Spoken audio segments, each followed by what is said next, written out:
Okay, my name is Maria Jose. Right now I'm an immigration lawyer. At the beginning I used to work for the Congress. So what kind of visas are there? There's 3 different types of visa. We have the migrant visa, which is for the people who cannot apply for a resident visa, but they wanna stay in Colombia for more than 90 days. We also have the visitor's visa. This visitor visa is for people who want to come to Colombia for tourism, or they want to study, or they want to be a digital nomad. And we also have the resident visa for people that want to establish their permanent residence in Colombia. Oh, okay, I see. Okay, so let's walk through that. So the first one you said is a migrant visa? Migrant visa, yeah. Okay.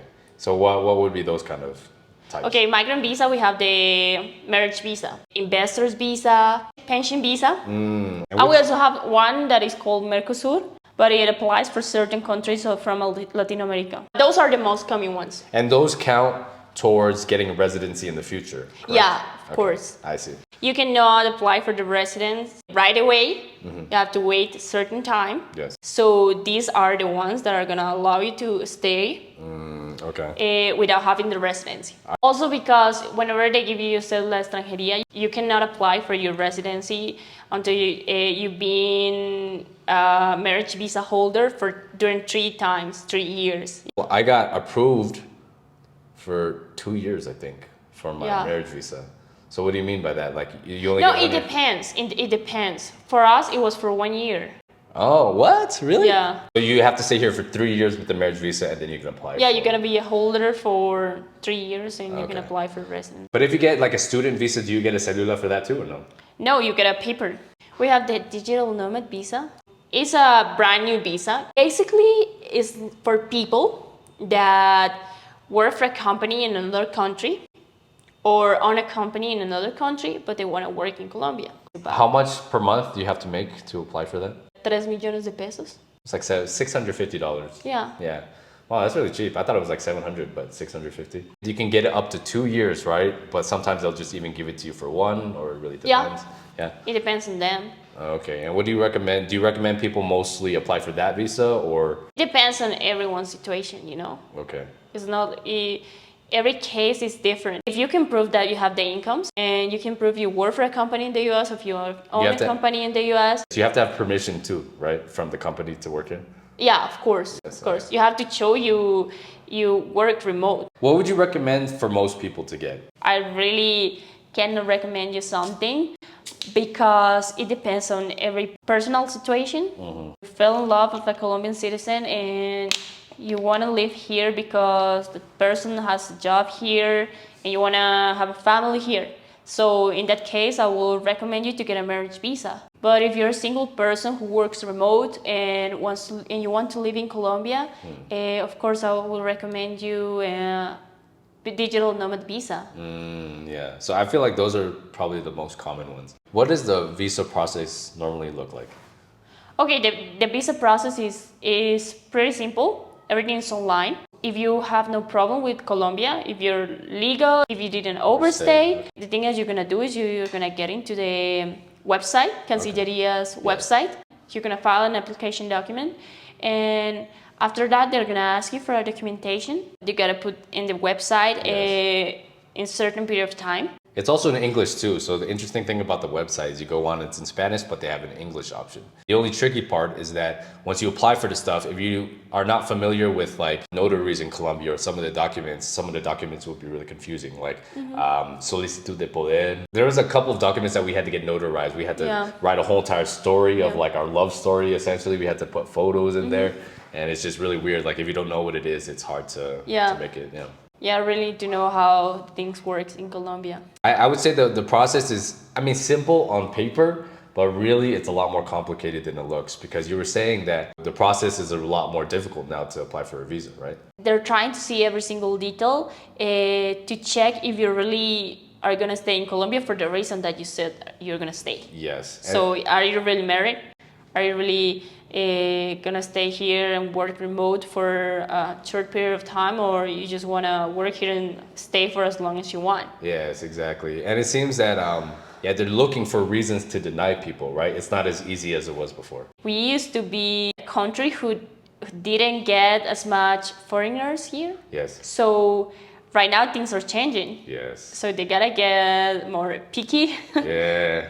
Otherwise, it's gonna be full of people, you know, Yeah. and it is gonna affect the economy. It's gonna affect the lifestyle. It's gonna affect everything. Everything. Yeah, you already see in Medellín right now, the real estate is out of control. Everything's very expensive there. My experience, right? I tried applying by myself, and I was only able to get so far. I think I applied, and then it was just kind of stuck in limbo for like 3 months. They were asking me for documents. It was weird. They kept sending me emails with nothing in the body. It was just like emails from Migración. They still send it to me, even though I'm approved now. And I ended up working with a lawyer.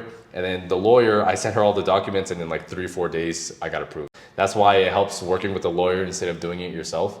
And I think if you don't speak any Spanish, it's just better to like no headache and just work with somebody who knows. Yeah, of course, of course. We have a really good communication channel with you whenever we take your case. Every step of the process that we're doing that is really important, we're gonna tell you. It's not such a hard process. You don't have to go in front of a judge. It's an administrative process, which makes it easier and it's faster, of course. What was also confusing to me too is that they asked me for a list of things, but then when I went on the website, I don't know what order you have to put it in, because sometimes they'll ask for things that are actually not like on where you're supposed to upload the documents. So they asked me twice to resend the documents. I had everything correct, but it was in the wrong order, or it was just very confusing.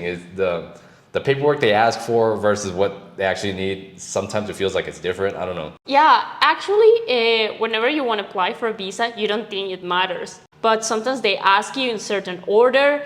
You gotta go to the notary. You gotta do it the way they say it. Sometimes they can be so picky about these little things. The bureaucracy in Colombia is the worst. It's absolutely the worst. Whenever you want to apply for a visa, they ask you for certain documents from your country. And you gotta postile the documents and you gotta translate it. But you have certain time to give them documents. Yes, oh my God, yeah, for the marriage, right, yeah. That's actually what happened to me. So my wife and I, we got married in June of last year por la notaría. And then they lost my birth certificate. So we had to get married again in August, but because they lost it, I had to order it again from the US and have it apostilled and everything. So we didn't officially get married again until August. And then at that time, I was already irregular. It was just a whole issue. You have 90 days to apply for your visa. Right. If you don't apply during those 90 days, you're gonna be in trouble. Yeah. You're gonna be overstaying, and the law says if you overstay, you cannot be like a Colombian visa holder. Yeah, that's why I'm really lucky, because I overstayed this twice. I paid the fine for the first time. The second time is still in process. But then I left the country, they let me back in, and this time I was able to get the visa. So I'm like, whew, finally, you know? Okay, so what are some common issues that people come up with when they apply for the visa? Okay, the first one, and it's like an advice, don't overstay. You have 90 days to stay legal in Colombia. Right. I mean, the word is regular. But you can also extend for another 90 days. Correct? Yeah, you can also extend for another 90 days. If you overstay, your application for a visa is gonna be so hard because they're gonna inadmit it. You're not gonna be able to apply for it in the eyes of the law. Before, if you overstayed, it wasn't that big of a deal. But now if you overstay, it's a big deal. They can deport you or they can ban you from the country. In the best case, you can get a fine, but it's a lot of money. It's like $1,000 fine. Really? Oh, it can be $1,000, it can be higher depending on for how long do you overstay, depending on what are the reasons that you have to stay in Colombia. In the worst case, you can be deported and you cannot come into the country for several 3 years, 5 years, yeah. It's 10 years. Yeah. Dang, I didn't know that. Okay, that's good to know. Yeah, you got married, your wife lives here, and you overstay, and then you cannot apply for a visa to live with your wife. So it's gonna be a big issue for you. The other one, you gotta be very careful with the dates. You have a certain time that the law gives you. Okay. To give the documentation. You have certain times to correct every mistake that you have. Okay. If you don't do it during the time, they can inadmit it. And they're gonna inadmit it and they're gonna give you another chance. But if you keep doing that, there's gonna be a time when they're gonna deny it. I highly recommend you to get a lawyer. The lawyer is gonna be there looking into your process. Is gonna know when you have to give the documentation, if you have to correct something, and you don't have to worry about it. Also, the most important thing is that a lot of the lawyers, they have contacts or people that work for immigration that they work hand in hand with, right? And I actually think that's the most valuable asset because that's how you can get it done quicker. You can find out about the status of your application that way because trying to like call or trying to do it on the website is impossible. Or even if you have to go to the immigration office, but you cannot do it because you don't have time or you're working, someone else is gonna do it for you. Yes. I went to the immigration office here. They told me different information than immigration at the Bogota airport. And then the lawyer I was working with also told me different information too. So there's like, nobody knows. The bureaucracy here is terrible. Yeah. So yeah, that's why I agree. I think it's better to work with a lawyer. Is it difficult to apply for a marriage visa?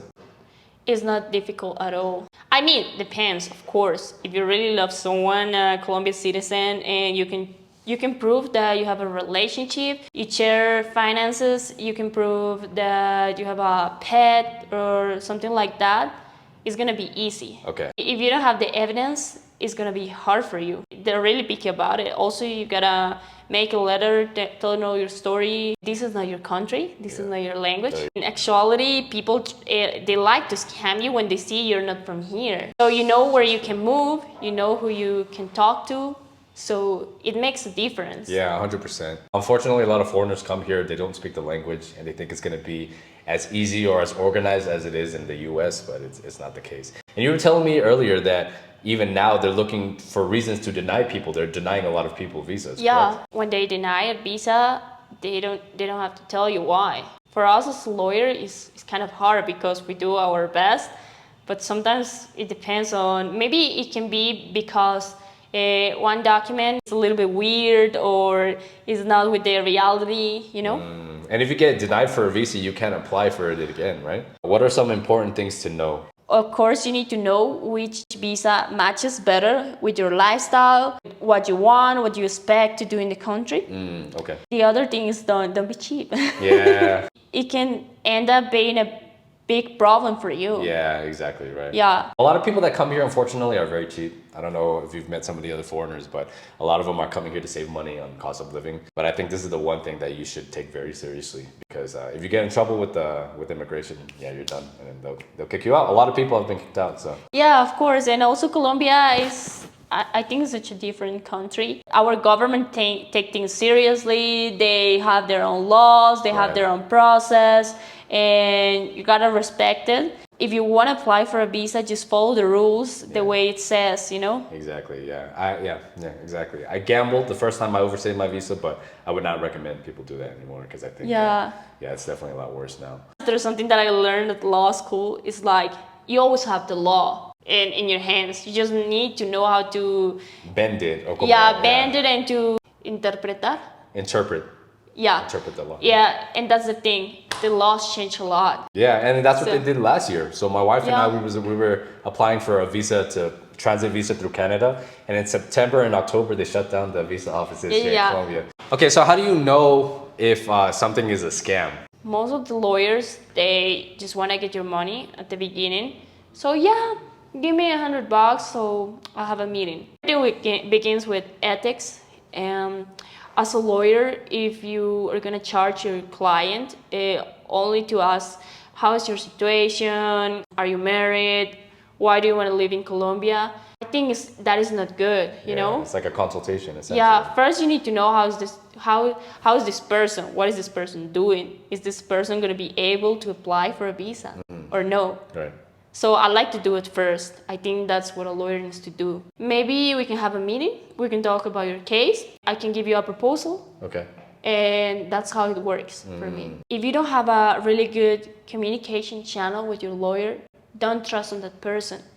Because as a lawyer, I owe you that. I need to tell you, look, this is your process. I'm doing this, I'm doing that. You're paying for that. Right. So that's really, really important. It's true. When I with my other lawyer, I had to always like contact her, like what's going on. I felt like she was very scarce with me. It was kind of annoying working with her. And at the end, you really need to be honest with your client.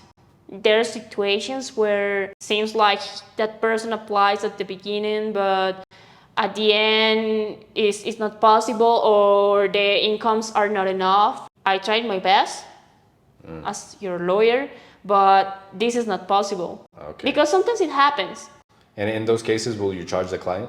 Depends, of course. If it's the beginning of the case and I haven't done so much, it's like, okay, no. But if I did certain things and I told you to get all these documents and I tried to organize it and I organized your story and I did this, I'm gonna charge you for what I did, but I'm not gonna charge you for the whole process. The other thing that I will add is like, if you only speak English, you need an English-speaking lawyer. Yes, 100%. So for the other visas, like the retirement visa, business visa, I'll put that down in the outline below. So you can check out any information. But if you have any more questions, if you want to work with Maria Jose, I'll put her phone number down below.